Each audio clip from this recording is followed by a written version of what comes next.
KCAAradio.com. KCAA. KCAA now presents Crossroads, a program in the public interest, bringing you the issues you need to hear about here in our community. Now, here's your host, Mark Westwood. And good afternoon to you. I guess it's still afternoon. It's a little bit after the hour, 6 o'clock. I'm Mark Westwood. And I'm Roberto Seja. And we welcome you to Community Crossroads. And today we are presented with a local district candidate that's running for a school board in Redlands, Ryan Shavrin. Sorry, yeah, Ryan Shavrin. I was literally repeating it to my head. I was like, Chevron. You said Chevron earlier, and just yeah. Marketers as a kid, right? It was Chevron. You know, they can never get it right. So Shavrin. Okay. Well, we'll just call you. How about we just call you Ryan? I answered to Ryan. Okay, that works. And I'm going to let you give yourself a little autobiography right now. Tell us about yourself and how you got here. Read us your resume. Resume or talking points, right? No, my name's Ryan Shavrin. I am a resident of Loma Linda. My wife and I have been there for about 5 years, and she's worked in the healthcare field at the university for the last decade or so. And I work in the community, so I volunteer with Building a Generation, which is a nonprofit that supports breaking the cycle of child abuse. I also volunteer my time on the school board for the Grove School, which is in Redlands. So it is the only charter that is authorized by Redlands and one of the oldest charters in the state of California. A single-site charter school, got about 250 kids. So volunteer my time there, learning about budgeting, how schools function.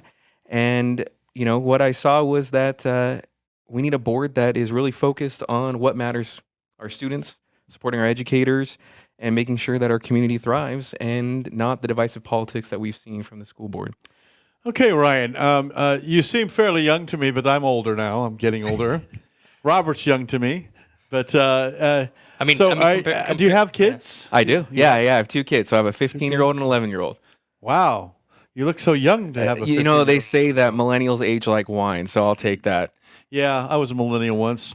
Now I'm just vinegar. No. Well, welcome, Ryan. Thank you for having me. I appreciate it. Anytime. Want to talk about your journey here and your goals and your visions for being on the school board. I had an aunt, and when I was 5 years old, I helped my aunt lick envelopes to run for school board in San Bernardino. No way. She later became the president of the school board. Uh-huh. And I'll tell you a quick little funny story. I wasn't even in kindergarten yet. Wow. And she became president. She campaigned with a guy named Jerry Lewis. Huh. Not the funny one, but the congressman that was congressman for years and years in Redlands. Anyway, so we knew Jerry Lewis. He was a Republican, but, I wouldn't hold that against him. It's okay. But that happened. it was my time to go to kindergarten. And I was resisting. I just resisted the whole idea of going to kindergarten. Mm-hmm. I was at Riley Elementary School in San Bernardino, and the old Riley School, not the one that's there now, which is still old now, but it was not then. It was anyway. Long story. They built Riley, the new version of Riley, while I was there, and I was the first to move in there. But let me get to the point. They dropped me. My aunt and my mom dropped me off in the kindergarten class. Not my aunt, but my mom, and. Well, my mom walked in with me, and, I was crying in the whole 9 yards. I didn't want to stay in kindergarten. My aunt didn't walk all the way into the classroom. She stayed out in the hallway because then my aunt had a school board meeting, and they were meeting down the hall in a conference room at Riley Elementary School for whatever reason. And I knew that. Wow. But my kindergarten teacher had no idea who my aunt was. That's crazy. Talk about history. I want to leave. I want to go home now. I want to go home. Well, give me my mom. Well, your mom's already gone. Well, then give me my aunt. And I kept saying, give me my aunt. They're like, well, who is your aunt? I said, she's down the room in the hallway. And my kindergarten teacher, bless her heart, says, so what's your aunt's name? I said, Eleanor.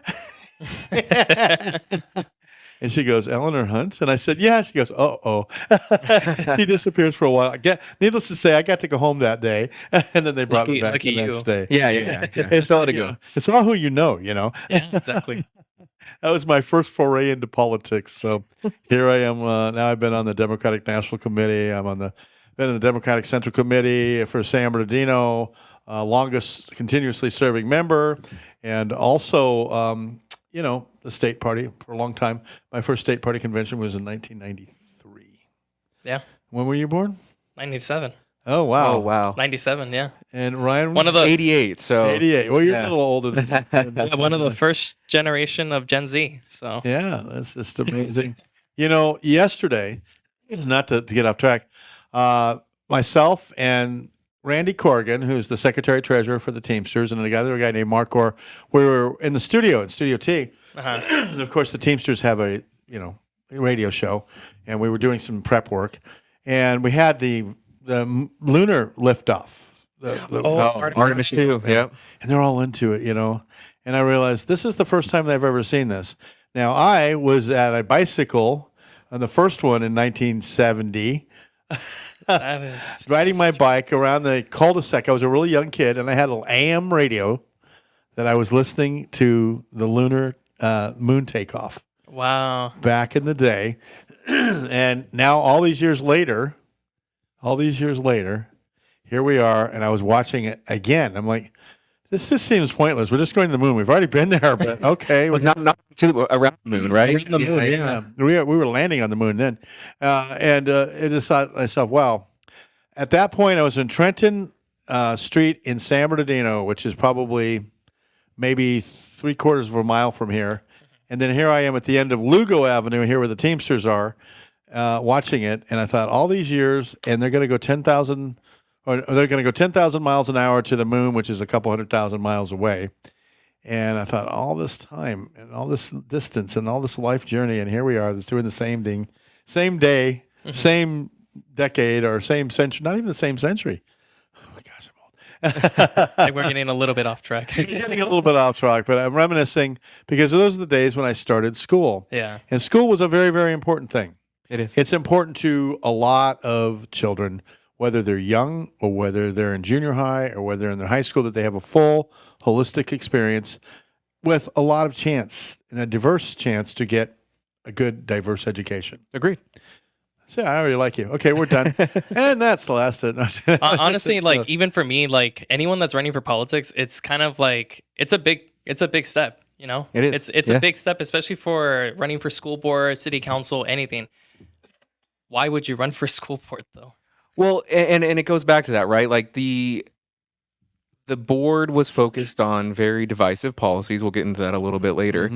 And away from what you were talking about, right? Celebrating our diversity, exploring this rich culture that is Redlands in our community, and really this positive school district that we've had for decades now is really at risk over the next couple of years if we continue this pathway that we're on. I've had a couple of school board candidates in the past election here, and they were talking about the very same thing. It seems like there's been an invasion of people from out of town almost. Basically. Basically, that come in here and want to put these values, or these people that have these strange values and strange ideas and concept of what's actually happening in our schools. Yeah. Right. And you say it, and it sounds hilarious. It sounds humorous. But what they say is happening. It's not. Yeah, No. exactly. And we just have to put it out there, folks, because, I'm going to sound crazy saying it. I don't want Ryan to sound crazy saying it. But one of the things is this idea where you send your kids to school. And, Trump said the same thing. They're eating the cats, they're eating the dogs, or they're sending your kid to school and they're changing their gender. Which is literally not true. Like, Ever. it's not. I don't know. And then these people have this in mind that this is happening in Redlands, in particular Redlands, a community-driven city. Right. Well, and I think it goes back to lack of transparency. So if parents aren't familiar with what's going on at their school sites, at the school, then this fantasy of what's really going on happens. And so that's why transparency is important. And there's various advisory You mean councils. transparency is a nice way of saying telling the truth. Just Being sharing, honest? sharing what's going on Not making behind it the up. scenes. Yeah, exactly. Yeah. Following the facts, there's actual credible evidence. If there isn't, then you're BSing at this point. Yeah, there's no boogeyman out there like that. No. And by the way, ladies and gentlemen, we're speaking with a school board candidate, a declared school board candidate. His election is when? Is November of 2026. So you're getting a good race. We're talking with Ryan Shavrin. Shavrin, yep. You got it. And see, I told you I would. I love it. I love it. He's a candidate for the Redlands Unified School District. He's declared. and he's got a lot of support, right? I do, yeah. So recently we have the support of Redlands Teachers Association and also RESPA, which is for classified employees. And we have the support of the building we're sitting in here, so Teamsters Local 1932. Yeah. Shout out to them. And there you go. And hot off the press today, we have Iron Workers 416 and 433. Heck All yeah. right. Heck yeah. And I'll share a little bit about. Go get IBEW. And there you go. There you go. Yeah, we're talking to all the labor unions. yeah. But the reason for SIU? that is SIU? yeah, I'm a taxpayer in Redlands. I own my home, and there's Measure D was the big bond measure to improve the school sites, $500 million. Yeah. And currently labor is not a part of that conversation of ensuring that those funds are spent in a manner that keeps our jobs local in Redlands, that we're hiring local in Redlands, and that there's a higher level of oversight because that's my money. I'm paying it every month, right? Mhm. Yeah. And so having the support of labor and working towards a project labor agreement or community workforce agreement is a priority for us moving forward to make sure that our tax dollars are spent local, hired local, and spent in a way that represents our community. Right, and is fair to workers and for worker safety and all that. Tell us what a project labor agreement is. I know, but I'm being, let me ask. Let's be rhetorical here. No, so it sets out the parameters for projects, construction projects that the Right. school district is going to do. And so you can focus on what percentage of workers are local to Redlands, but it's also an accountability measure to make sure that when bids come in, that the contractors are held accountable to those bids. So The two words we're looking for are accountability, prevailing wage. there you go. There you go. Well, because what you'll see if you watch school board meetings or city council meetings is the bids that come in, they do a portion of the work, and then they got to come back because they went over time, over budget. And anytime that happens, that impacts the students at the school site. So explain to our listeners what a prevailing wage is. Putting you on the hot seat. I know. Appreciate We're right in the that. House of Labor here almost. Just one hallway over. No, we want to make sure that the people that live in our community can actually afford to work in our community, live and work in our community. That they receive a wage that's not at the bottom of the pay scale, Yeah. but the prevailing part of the pay scale where everybody else that is a professional who is trained is getting paid. Correct. Yeah, absolutely. So I like to stop these things down and break them down to how important some of this is, because you don't want your schools being maintained or built or operated by the lowest bidder No. any Right. more than you'd want to hire. Okay, I'm going to hire a babysitter, so I'm going to go down the street and find the guy with the cardboard sign who will work for $2 to watch my kids for 6 hours a day. Yeah. Because that's literally what they're doing if they're against prevailing wages. Yeah. If they're against a project labor agreement. Correct. Right. And I think it can be scary to some folks, but really from the average voter citizen's perspective, it's making sure that our tax dollars are spent in an appropriate manner and supporting our community. So you're running for Redlands Unified School District Area 2. Correct. And your website is? Is Ryan, the number 4, RUSD.com, and also Ryan 4 RUSD on all social media. And I'm glad we don't have to spell your last name, although you do have it on your shirt. I ladies and do. gentlemen. I do. He came prepped. You can hear this recording on our own podcast page at kcaradio.com. You can also see it at Kick, YouTube, all kinds of different social media platforms. So you'll be able to find this interview. And folks, if you want to hear it again, you can do that.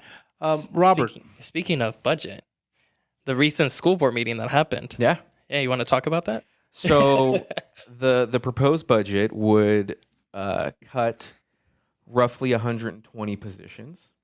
And Of those positions, what were they? the focus, again, I disagree with this, but the focus was on really our most vulnerable students. So the entire ACC, which is Academic Case Carrier group, was cut. So those are 8 counselors that support foster, homeless, and at-risk youth.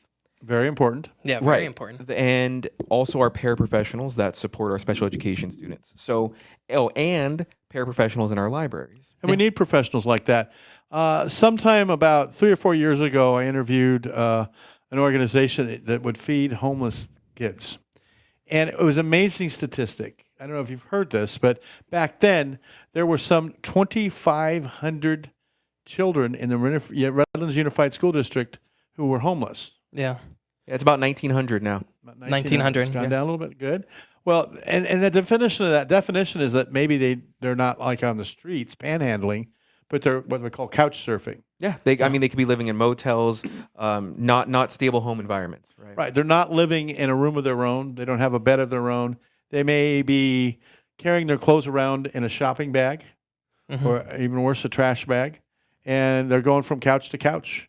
Yeah. And so those services are very, very important, and very important that if they have some stability, what occurs when they're stable and they have a stable home life is a Better school experience. better school experience, a quality education. Correct. Yeah. They're not stressing about what they're going to eat or What where they're they're going gonna to sleep s- tonight. Yeah. So that's very, very important. But we're going to cut that. Right, and that to me, I think that's the area of the budget that you don't cut. Right, I mean, there is the unfortunate time where you do have to make budget cuts. This is one of those times.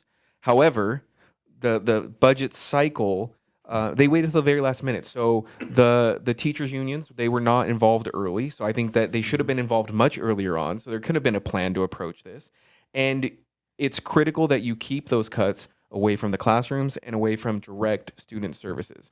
Yeah. And how anybody can support cutting services for our most vulnerable students is beyond me.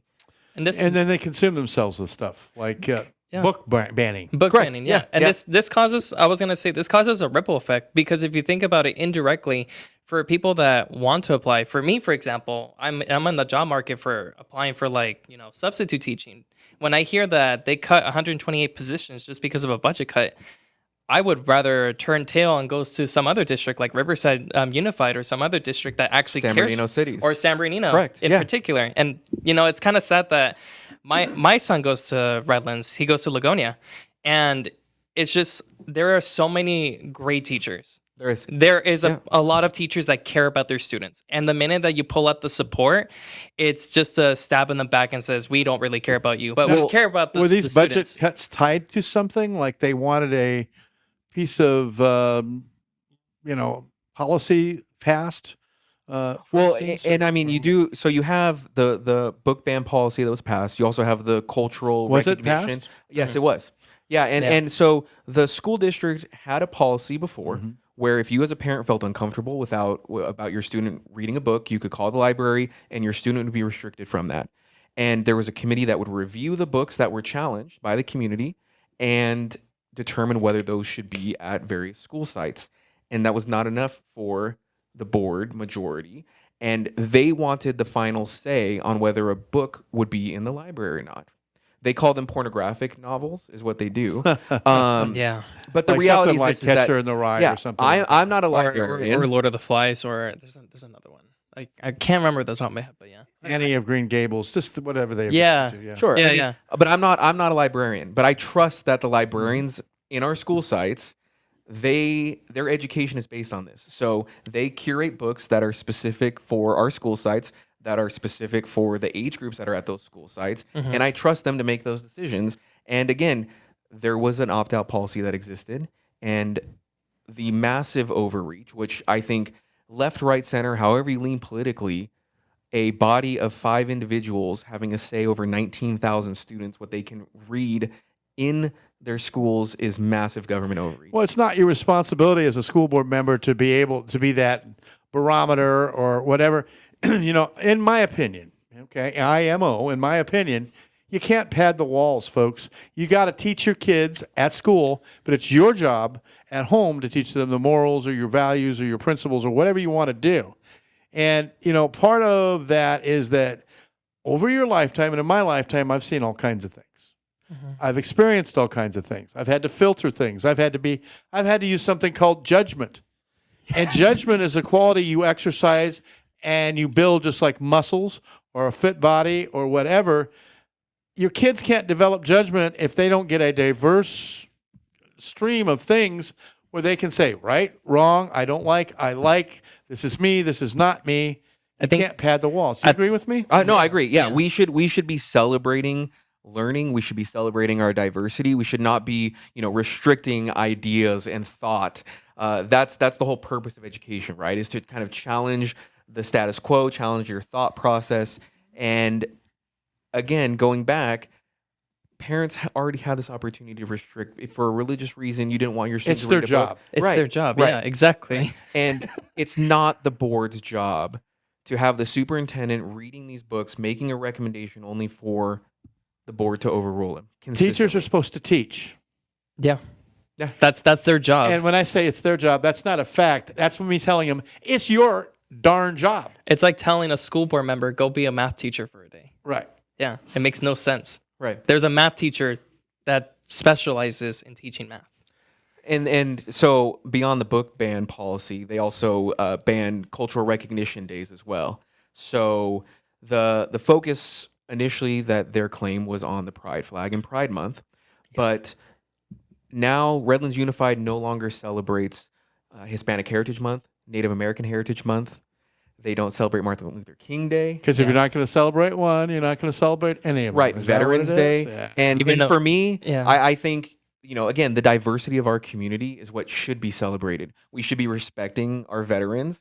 And so, when we're elected, those policies are getting reversed, and we're gonna appreciate our veterans again. We're gonna respect our teachers again. We're gonna trust our librarians again. And I think at the end of the day, for me, even as an educator, I go back to emphasizing quality of education. Because for me, I always emphasize this with my students of like, we need to think critically and we need to actually hit the books. Let's start actually trying to develop multiple pathways, but have that support at the end of the day.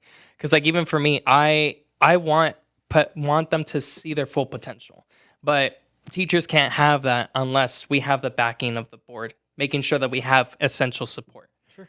Yeah. No, absolutely. And again, it goes back to transparency. So if parents understand what's going on in their classroom, there's various advisory committees. Yeah. Those advisory committees, those advisory councils should be invited to speak at the board meetings.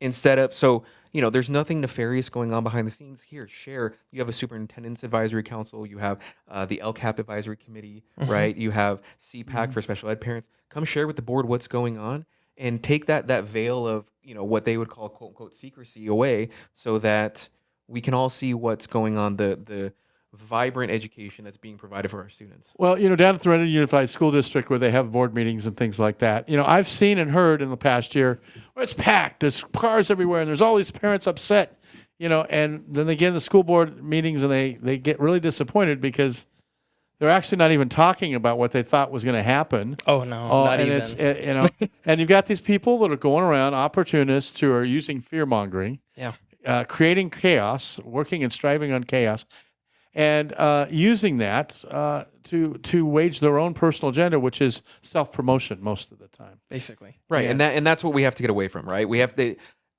school boards have become way too political. It's a nonpartisan seat, right? And we got to go back to putting students first, trusting our educators, and looking at how does this benefit our students at the end of the day? That should be the conversation. Yeah. Exactly. That should be the conversation. Not personal political attacks, not personal political agendas, and away from the divisiveness that we've seen. Not somebody making a Facebook page and then putting a bunch of stuff on there. I've seen that too. Yeah. We won't mention those names. Just all kinds of self-promotion. Ryan, we're kind of coming up to the half-hour break here, and we've been speaking with Ryan Chevron, There you go. and he's running for Redlands Unified School District in November, Area 2. Correct. Yep. And Robert Seha is with us for this part of the show, but he's going to be taking off, right? Oh, yep. And we appreciate that. And I want to have you back soon. Absolutely. And we're going to take a break for a minute. And we'll talk at you in a minute, ladies and gentlemen. Thank you, KCAA, 1050 AM, 106.5 FM, and Community Crossroads with. Roberto Ceja and Mark Westwood. Thank you very much.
KCAA 1050 AM 106.5 FM. Mark Westwood, Sans Roberto Ceja, who's running off to another meeting, and we enjoy always having Roberto. And also, thank you for the applause for Roberto. That's nice of you. And we have Ryan Chevron, who's running for the Redlands Unified School District in November. Welcome back. Thank you. Thank you. Thank you for having me again. Welcome back. We've covered a lot. We covered a lot real quick, and I said, well, let's come back. Ryan is working real hard. He's got a lot of union support, and Teamsters Local 1932 supporting him. Also, name some others here that I don't remember. Iron Workers 416, Iron Workers 433, also Redlands Teachers Association, and RESPA. So I grew up in the San Bernardino Unified School District, and I went to Cal State Fullerton, and also went to Cal State San Bernardino, San Bernardino Valley College, San Bernardino High School, let me see, Arrowview Junior High School, and Lincoln and Riley Elementary. I got a really good sound education. I found I was pretty well prepared with public education. So I think public education is a good answer. And if it's left alone and done right, don't you agree? I agree. And I think that there's, opportunities. So you talk about what did education look like then and what does it look like now? And that I think is where the opportunity lies, especially in a community like Redlands that's very focused on 4-year college education. But there's this gap, right? So you have the military, the folks that are going to go to the military, and then the folks that are going to go off to 4-year colleges. Not everybody is going to get a 4-year degree or a bachelor's degree, or they're going to do trades, right? Applications, and that is. I took my daughter to a college career fair over at Redlands East Valley, and so you had the 4-year colleges, you had the military, and you had for-profit trade schools that were there. But there was no apprenticeship programs that were being represented, right? We're in the Hall of Labor, and labor is not being represented. And these are good, blue-collar, great-paying jobs, great benefits, great careers for folks. And hopefully some of them are AI-proof too, right? I got to go roll this back because we talked about the differences of me and then maybe you. Let me give you an example. The innovation when I was in junior high school was calculators.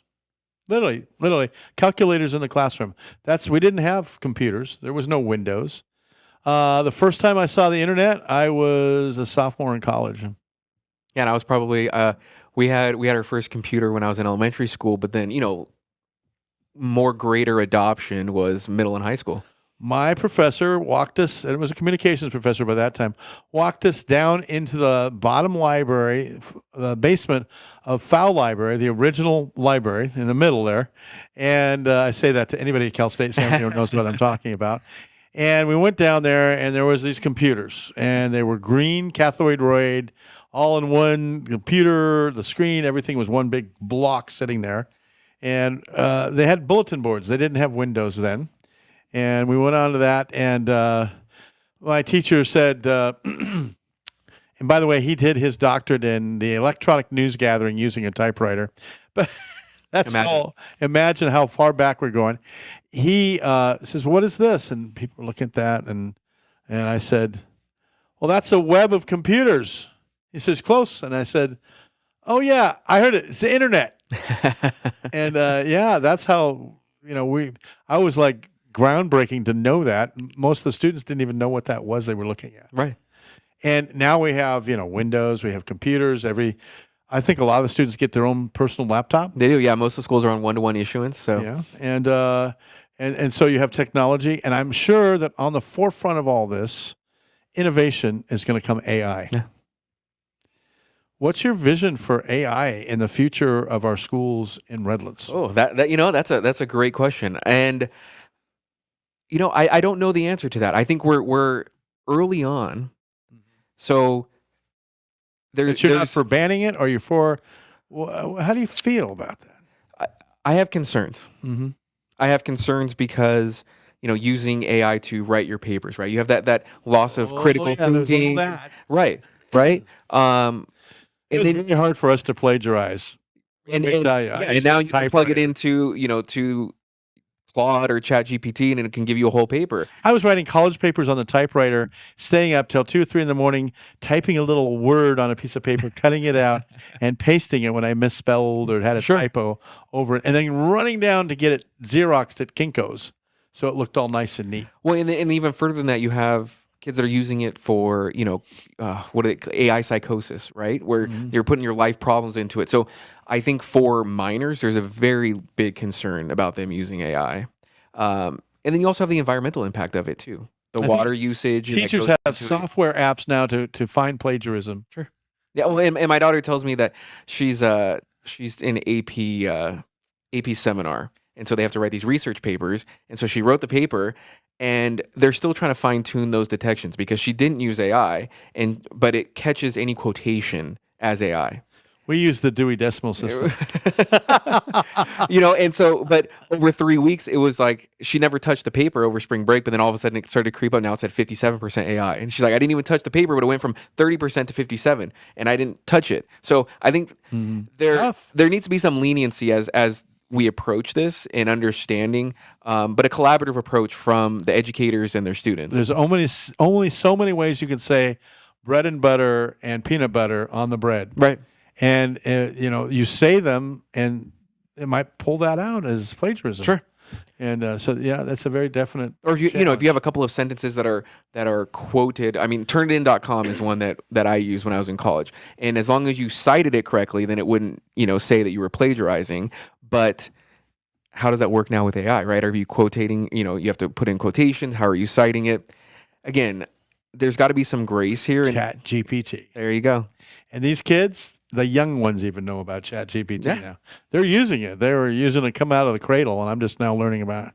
How do you go in there? Well, I mean, and you see, disinformation that's being used from AI. So, I think from a student perspective, there's definitely concerns there. There needs to be guardrails there, but also it's being utilized. So it has to be a smart approach in how it's being used, how it's being implemented. Part of, I was, one of my positions with the Democratic Party in San Bernardino County was I was in candidate development years ago. I was the vice chair for candidate development, which included the endorsement screening process of candidates. And we developed a questionnaire that wasn't so much like we want to get you or figure out what you're for. It was a questionnaire that was developed to learn, to teach. And so it would educate the candidates on, okay, what's a project labor agreement? Sure. Yeah. That sort of thing. And it's a very valuable tool. And so I think as we go forward, and I'm going to use this a little bit, I think the correct answer to the answer I asked you earlier was, I don't know, and I need to research and I need to find out. Yeah. And when I hear and see somebody that says that and is honest about that, rather than trying to, okay, we'll figure this out as we go along. No, I don't need that answer. I need you to say, or, as you go forward, you know what? It's a good thing. We're going to have to look at that and figure out what the best approach for that is. Right. And something I go back to is I'm not the expert in everything. Right. Right. So I'm an expert in my field, but I'm not an expert in your field. I cannot do brain surgery. Right. I am a radio guy. So when you have advisory councils that tell the superintendent or advise the school board and say, this is kind of the approach that you should take, that's who you should be listening to. Right. Not the keyboard warriors, but the actual experts in these subject matter areas. We've had a lot of innovation in the radio industry, and part of that is that now you look over in that screen, we're on video, there's a camera there, and we have another studio with several cameras and a mixer and all this kind of stuff, and that's the Teamster studio. And they were having problems in that. I'm a radio guy. Everything audio I can probably fix or do, and I'm a pretty decent IT guy. But when we come to cameras and video and stuff like that, it starts to get in over my head. And I just said to them, I'm not that guy. You're having this problem. You install them. I don't know. I can go take a look. Maybe I'll get lucky and spit on them and they'll work. But so I brought somebody in that did. Yeah. And that's what, you have to do as a school board member. You can't have all the answers, and you certainly can't create boogeymans, No. boogeymen, boogie woman, or boogie nights. No boogies. Well, and I think that from a school board, people want to be excited about what's going on. I think largely school boards were kind of ignored for a while, and then now they're in the news a lot, especially our local school board. People stir up drama, though. That doesn't need to be stirred up. Right. But so now the residents, the community, they want something to be excited about, right? And so Redlands Unified, they bought a new kitchen downtown Redlands. Other school districts are doing scratch cooked meals. Santa Ana Unified. Why can't we do that here in Redlands, right? Like there's third parties that provide meals, but now what's happening to our tax dollars here in Redlands is being sent out to a third party, and what's their whole purpose is Make profit, money. right? So why not hire more staff in Redlands, cook our meals fresh, curtail them to each of the school sites? So depending on what the makeup of the school site is, you can have different meals for each school site, and so the kids are actually getting nutritious meals that they're going to eat, and you're not throwing away a bunch of food, Right. Or we throw a lot of money. Yeah. we make them- yeah, no, they do. And also a big one is the cost of living, right? We can all agree that housing is very expensive in California. So the state legislature passed workforce education housing. And what it does is it allows school districts to build housing for their employees on land that the school district already owns, or to acquire property for that. Interesting approach. It is. And they're doing it in LA County, in San Diego County, up in the Bay Area. Redlands could do that too. Why? Because, and I'll tell you probably why. Maybe I'm wrong, but we're paying a wage to our education people that we can't keep up with the cost of living and the cost of housing. And when they say, and when I hear a city councilman in Ukaipa the other day say, "Oh, we're building affordable housing starting at $700,000." Right. That's not affordable. It's not affordable for anybody. No. It's certainly not a house that, when they're talking about this house, it's not a house big enough for a family. And it's like it's an attached, semi-attached house with maybe 2 bedrooms and a couple bathrooms, and maybe, if you're lucky, a carport. Right. And that's an apartment basically. And 700,000? No. So I can see why that approach. They're having to build housing so that they can get educators to teach their students. Well, even more so is that if you have an educator that's driving, from up in the high desert or out in Hemet, Paris, they're driving an hour and a half each way. Now that you and I, we get tired. Driving it's laborious. So you get there, and now you got to turn around and drive back out the other way.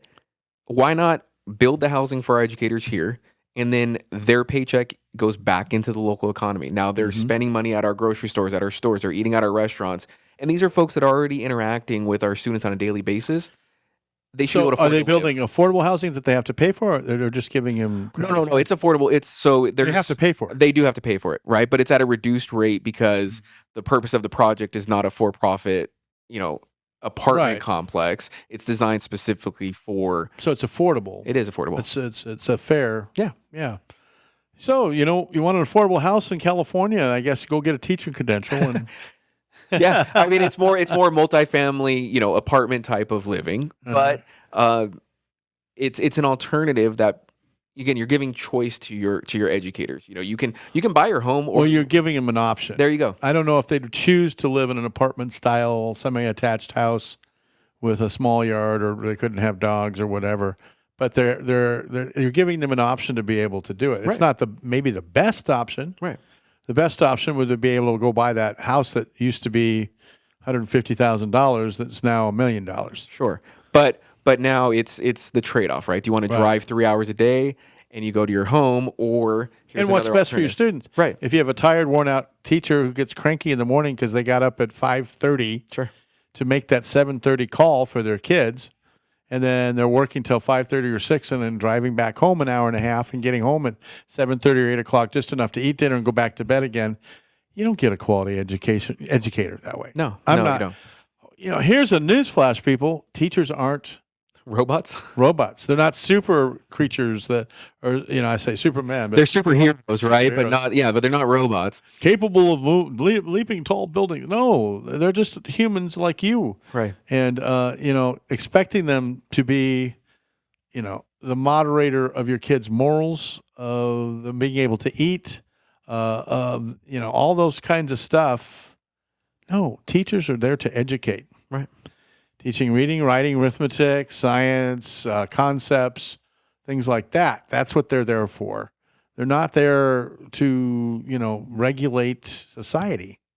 And that's where a lot of the focus has gone, is that Mhm. you just drop your kid off at the school and let the educators handle them. That's what I call padding the walls. Yeah. Then you put your kid in this padded room, and then they, Right. away they go. And that's not, it won't work. You can pad the walls temporarily. Maybe through, K through 12, maybe you can pad the walls.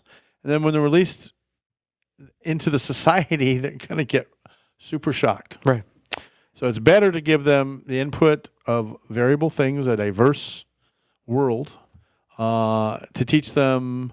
Parents can teach them right from wrong, what you think is right from wrong, your values, and teach them to have something that's just an awesome thing. Yeah. You can't get it from a video game. No.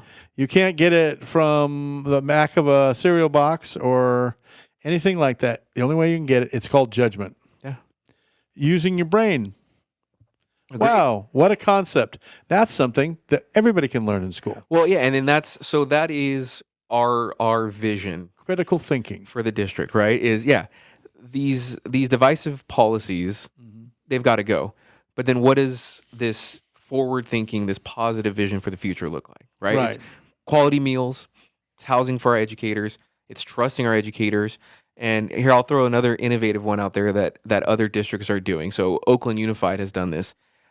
They've lowered the voting age for school board races to 16 and 17-year-olds. Uh-oh. Now we're getting into dangerous area here. Think about it. Because now the students can determine who's going to govern them. Right. These are students that have, for those 2 years, should have a say in what their school structure looks like.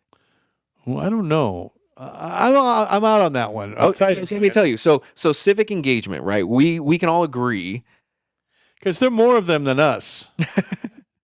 And Is that the scary part? That's the scary part. They could outvote us, and suddenly there's 5-hour recesses. I'm taking it to Extreme. it's extreme, but So it's not going to happen. no, but what they found was that with allowing these students to vote in a small race, small meaning one person that they can vote for on their ballot, when they turned 18, they were ready then they already understood the voting process, and they were more civically engaged moving forward as soon as they turned 18 to vote in the midterm, the general election, for those up ballot races, because they were already engaged Well, they'd be in the more process. likely to vote. Correct. Because, I remember all these kids around me my age when I was 18, 19, 20, 21. You couldn't get them interested in politics or voting. They couldn't be bothered. Hey, today's election day. We're voting for Ronald Reagan. But that's what makes our country unique, right? Is that ability to vote. And I think we take it for granted. So we should be encouraging greater civic engagement. Right. And here's what I think. There's too much of us versus them. Right. Yeah. Too much of this political polarization that suddenly, a nonpartisan race where you should all be representing the kids and Right. working for the kids and better education suddenly becomes this polarized thing where you go, well, is that person a Donald Trump supporter or is that person, Obama, Right. or Joe Biden Sure. or whatever. And that's not what should happen here, because a lot of times we have a lot of the same values. We do. And that's Safe schools, safe schools, full tummies. recruiting and retaining really great educators, right? And making sure that 10 years from now, we still have this great school district that we have. And the things that we should all worry about is like that some kid doesn't. Mental health is another one, Right. A big one that we should all be talking about these days, where we have kids that unfortunately, walk into the classroom with a gun and start shooting. Mental health is a real thing, and that the struggles with social media and all of that, we can talk for hours on that. But it goes back to budgeting, where are you cutting? And I would argue that those types of mental health services, those wraparound support services, should be expanded, not cut. Exactly. And you cut 120 positions, and I bet some of those were in the field of mental health. Yeah. Yep. Oh, I mean those counselors, those academic case carriers, nurses were involved in those cuts, paraprofessionals in the libraries. So if now you have no paras in your libraries, you're putting that responsibility now on the educators that are in their classroom to take their students and play librarian. But that's not their role, right? We have librarians for that. How many languages are spoken in the average Redland Union High School district? There's 14 languages spoken in the district. Wow. 86 different cultural backgrounds, right? Like we are very, very diverse.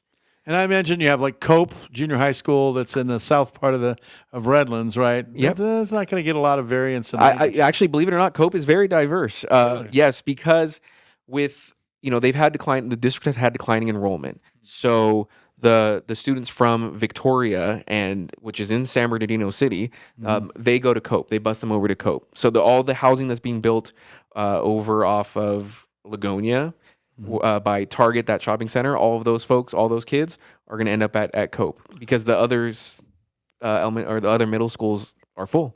Highland. Yeah, East Highland is part of Redlands Unified. Right. Not all of Highland, but East Highland. East Highland. That's a lot of Yeah, education. Redlands Unified is parts of Loma Linda, parts of San Bernardino, Redlands, Mentone, Forest Falls, and East Highland. So, I mean, again, you have a very, very diverse school district that's what makes us special. So in the last 2 minutes, we got about 5, 6, 7 minutes, but what is the biggest challenge you see right now in the Redlands Unified School District? It's the divisiveness. That's the biggest challenge. Biggest challenge. It's not the students. It's not them learning. It's not test scores. It's the school stupid board divisiveness. Correct. And that's what we have to move past. Right. And that's I mean, we really have to. This election cycle is about showing the community that we're listening to them. Because if you go to these school board meetings, In other words, we're saying it's not the kids, it's the adults. right. Isn't that sad? It is.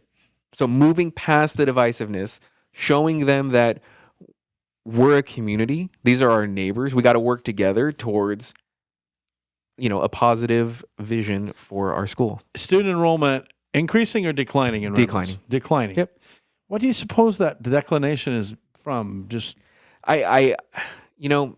they've said it's not related to like online schooling. I don't know the answer to that. I don't. But I think you have to population's ebb and wane is probably Sure. the biggest answer.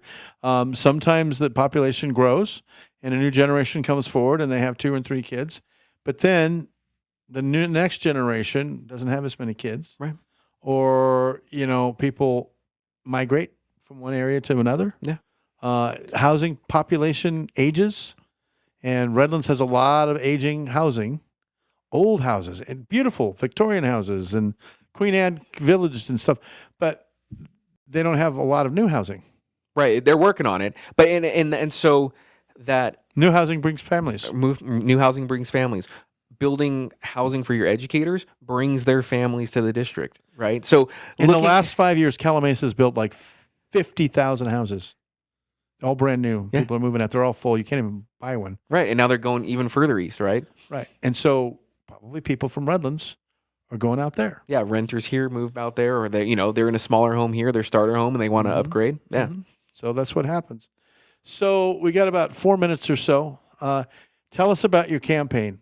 What's your goals? And of course, it's Ryan for RUSD.com. Yep. His Yeah. website. So website Ryan, the number 4 RUSD.com. Ryan, the number 4 RUSD on all social medias. For people who don't know, it's RYAN. RYAN. Yeah. No, that's good to know.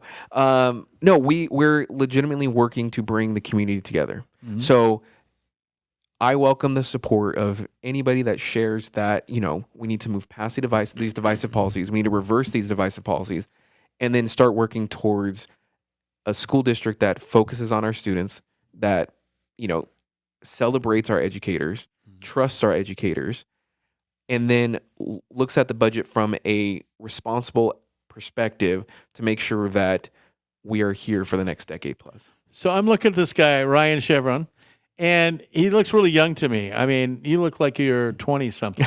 I appreciate that. I'm 37, so I appreciate it. 37, and you have a couple kids. I do. Yep. How old are they? 15 and 11. 15, 11. Doesn't look like you could have a 15-year-old kid. But then over here in the control room here, Eric Osario, I've watched his little girl grow up, and his girl is now 22. No, not really. Grace is how old is Grace? She just turned 11. Just turned 11. Yeah. Yeah, but see? It's a fun age, right? he still skateboards. Yeah. So parents are different these days. We too. are. Yeah. Yeah. We're also more involved, I feel like, too, than previous generations. They're involved in a different way. Maybe really involved in a different way. But you've got all this stuff happening, and you're running for school board. Are you excited about it? No, you know what? That it's something that I'm very passionate about. And my involvement in the community, so the nonprofit that I volunteer my time with, the other school board that I volunteer my time with, in my view, it's given me the tools to bring to the school board to say, hey, how do we look at this from a different perspective? How do we make sure, again, that our students are the focus and not our own personal political agendas? But are you? So you have to get elected. I do. So you have an agenda. You got to have some campaign events and stuff like Yeah, that. yeah. So we have one. We had our kickoff in August of 25. It was very well. That's a while back. It was a while back, yeah. And so our focus is, fundraising, getting out in the community. At the end of the month, October. I wish no. April 24th, we're having an event at Smudge Pot in Redlands. So we're gonna do a trivia night. What's Smudge Pot? Smudge Pot is a local brewery. Oh, okay. Yeah. So local brewery. We're gonna do a trivia and tacos night. So trivia, tacos, and craft beer. And what time? It is 6 to 8 p.m. And you can see it on our website and on our social media. Where is Smudge Pot? Smudge Pot is in the heart of Redlands. So Smudge Pot Brewing Company. Is it on what street? Oh, I don't I'm have the address nailing memorized. it. I know. I'm not the owner, so I don't. What's it nearby? It's in between California and New Jersey. Okay. Yeah. Yeah. So it's out in that area, Nevada, New Jersey. Yep, Yeah, exactly. over by that new post office they built over there about 10 years ago. There you go. The address is 2025 West Park Avenue. There you go. In Redlands. 2025 West Park. Yeah. You said brewery in front of Eric. He's all looking at us. Never heard of that brewery before. Okay. Did I get kicked out of there yet? Not yet. No, owned and operated by educators too. Smudge Pot is. So as we wrap it up here, thank you, Ryan. We're going to the Easter holiday. We are. Happy whatever you're celebrating. Thank you, Mark. I appreciate it. Thanks for having me out here. Yeah, Thank you. And I hope you have a wonderful Easter holiday as well. Thank you. This is Community Crossroads. Don't go away yet, Eric.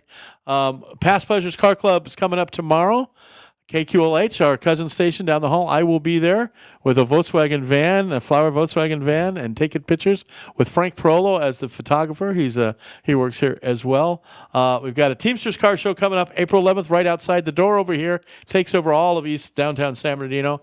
And then the NAMI Walkathon, which is the National Association of Mental Health out in Ontario, across from the Tower Buzzers, who are having their opening game, brand new Dodgers affiliate, coming up April 6th as well. So, Fantastic. Ryan, thank you for being here. Thank you, Mark. I appreciate it. And you survived the hot seat. And Ryan4USD.com, Ryan4RUSD.com, I should say. Thank you to Robert Seha earlier. Thank you. Thank you to Eric. And everybody, enjoy your holiday. And we'll see you on the other side of this next week. Same time, same place, right here on KCAA, 1050 AM and 106.5 FM. And on your app in the App Store, just type in KCAA.